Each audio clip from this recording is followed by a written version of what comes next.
Hello and welcome to the Palmore Institute's video lesson series. My name is Lowell, and in this video lesson we'll be looking at the American culture class. So let's begin.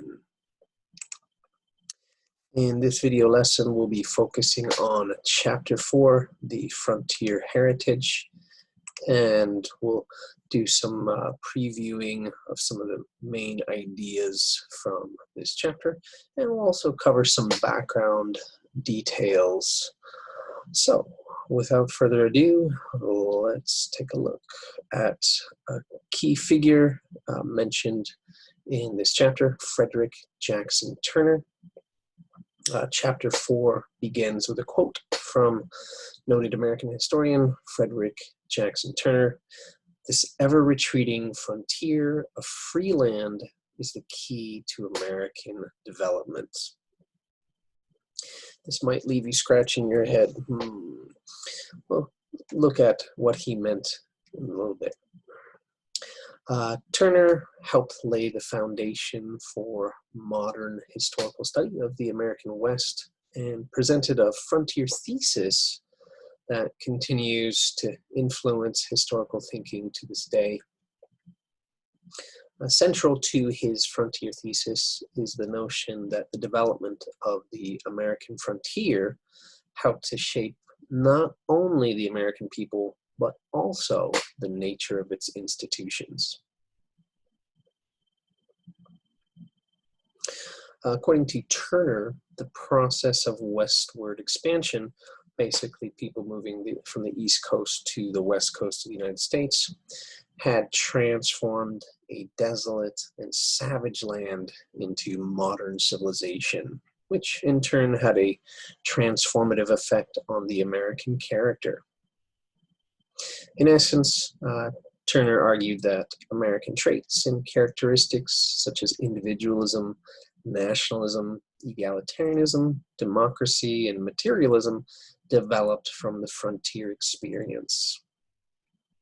Turner also argued that the frontier, as a place of opportunity and escape, diffused social discontent in America. There was a lot of discontent through various historical periods on the East Coast, and for a lot of those people in various social situations where they're experiencing problems, they could just choose to leave the East Coast and move out west. Ever since Turner delivered his frontier thesis, historians have critiqued and debated his ideas and approach.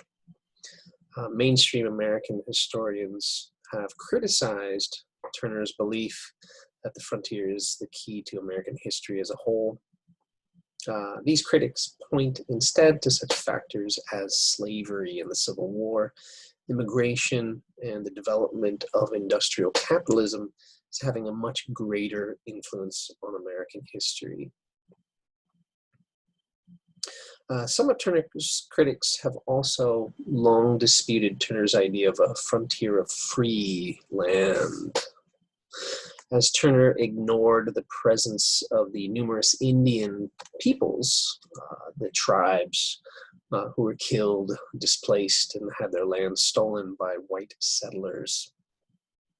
Moreover, some historians have argued that Turner's idea of the West as being the land of freedom and opportunity may not have been so for many women, Asians, Mexicans, African Americans, and of course the Indians, the Native Americans.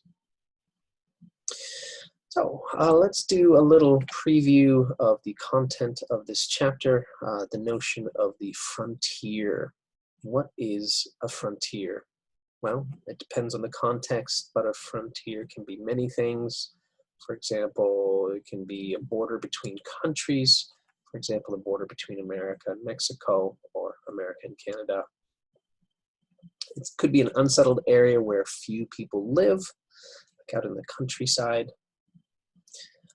Could be space exploration or deep ocean exploration. It could also be the limits of knowledge in a particular field, usually in sciences. Could be an understanding of how the mind works. or new or experimental medical techniques. So there are a lot of ways we can think about the notion of the frontier. But in this particular context, we're looking at the frontier experience in the United States. The frontier experience in America began when the first colonists settled on the east coast of the continent in the 1600s. It ended about 1890 when the last Western lands were settled, as people just over time moved out west and developed the land and built cities until they reached California and Oregon and Washington. The American frontier consisted of the relatively unsettled regions of the United States, usually found in the western part of the country. And the land and lifestyle for those living in the frontier areas at that time, in the 16, 17, 1800s, were often harsh, rugged, and primitive. Many Americans came to believe that it was their destiny to control all the land, and eventually they did, oftentimes at the expense of the Native Americans. Now let's take a look closer at this idea of manifest destiny. In 1845, newspaper editor John O'Sullivan coined or created the term manifest destiny to describe the ideology of continental expansion, or moving out across and settling the North American continent, particularly from the East Coast out to the West Coast. The general notion that became known as manifest destiny combined elements of American exceptionalism, nationalism, the racist belief in the inherent superiority of white Americans, as well as the belief that they were destined by God to conquer and occupy North America from the Atlantic to the Pacific. So in short, it was the idea that God said Americans should take all the land. The ideology of manifest destiny was used to justify a variety of extreme measures designed to remove or destroy the native populations that included forced removal of the Native Americans from their lands. They were forced onto reservations, which were often some of the worst lands to live on, and also violent extermination. There were a lot of Indian wars where these settlers and the American army killed many thousands of Native Americans. Now let's move on to frontier values that are discussed in detail in Chapter 4. What three values are traditionally associated with the frontier heritage?